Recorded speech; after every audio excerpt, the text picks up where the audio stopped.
227 barrels of oil that we lost. Peter Obi have become Nigeria's most wanted man, not because he's a criminal nor a fugitive, but because of the reasons explained in this video.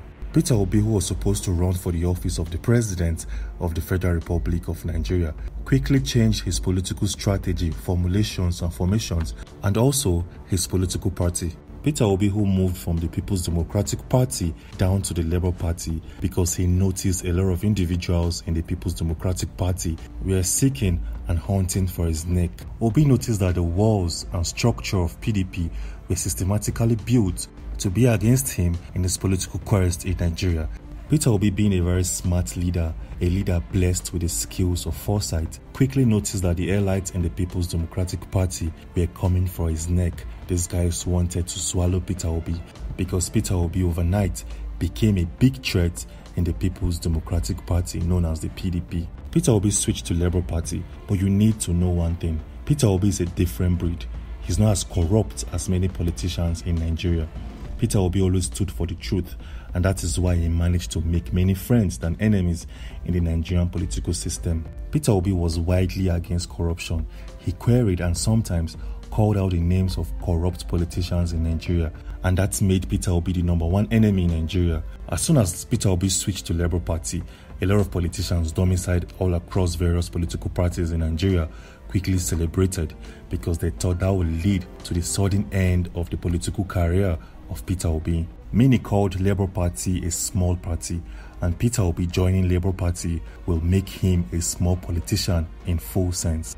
But these guys were very surprised when they noticed the amount of Nigerian youths who were very interested and invested in the dealings of Labour Party. As soon as Peter Obi joined Labour Party, a lot of Nigerians also switched from PDP and joined the Labour Party because of Peter Obi. Peter Obi in Labour Party became a threat. Many politicians knew that Peter Obi needed to be stopped, or else he's going to ruin their political career in Nigeria, because Peter Obi is a man who stood against corruption, a man who stood against any form of injustice in Nigeria. These politicians looked for various ways and methods to thwart all of the capabilities and abilities of Peter Obi, and also to ruin his presidential quest, because Peter Obi, together with Labour Party, became a big threat.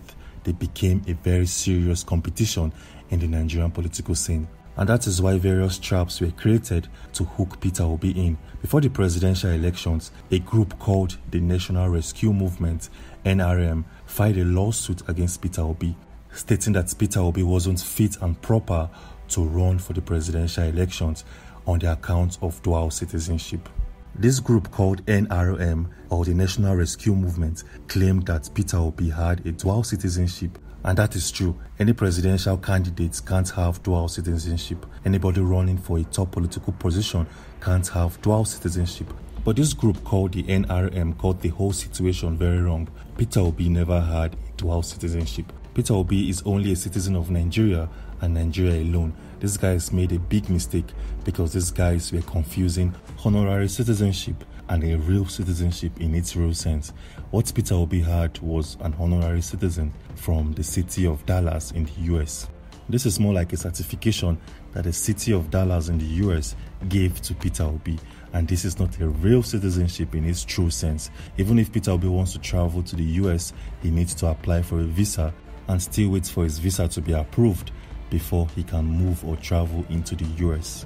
And this was a pure attempt to thwart the political career and political ambitions of Peter Obi. But the court of law closed the lawsuit because Peter Obi never had dual citizenship. He's just a citizen of one country, which is Nigeria. Since this attempt to stop Peter Obi from contesting the presidential elections failed, his political enemies and foes look for various means and various strategies to stop Peter Obi from contesting in the presidential elections, because Peter Obi was a threat in the political system of Nigeria at that time. After the presidential elections, Bola Ahmed Tinubu was announced by INEC as the winner of the presidential elections, when Nigeria clearly noticed that the elections were heavily rigged against Peter Obi. After Bola Ahmed Tinubu's announcement, many thought that this would dampen the spirit of Peter Obi, that this would dampen the morale of Peter Obi in the political system of the country, but they all got it wrong. Peter Obi never gave up. Peter Obi started his second journey in trying to reclaim his mandate from the court of law.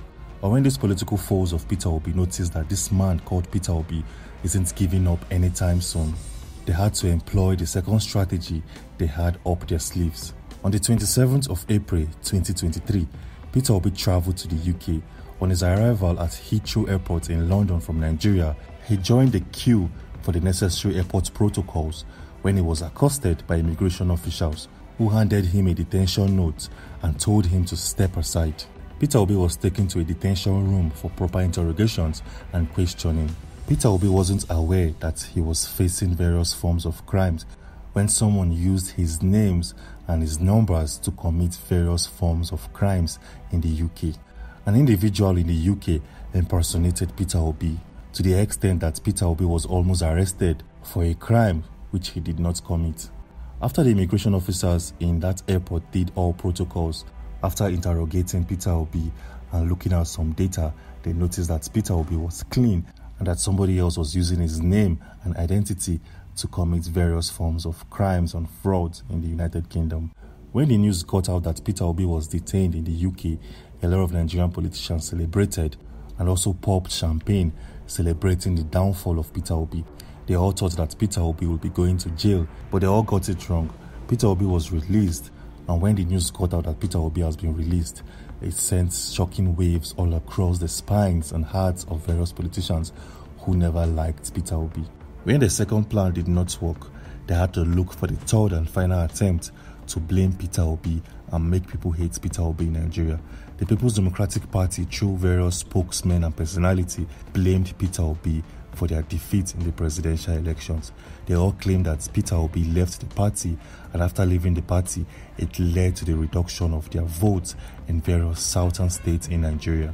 They all claimed that Peter Obi is the reason why PDP couldn't defeat the All Progressive Congress in the presidential elections, and this was done intentionally to make Nigerians hate Peter Obi, but that did not work. Peter Obi is still very focused and very resilient, and he isn't backing down anytime soon, and that is why Peter Obi is trying to reclaim his mandate from the court of law. Peter Obi is trying to reclaim his rightful mandate because Nigerians noticed a lot of irregularities that happened during the presidential elections.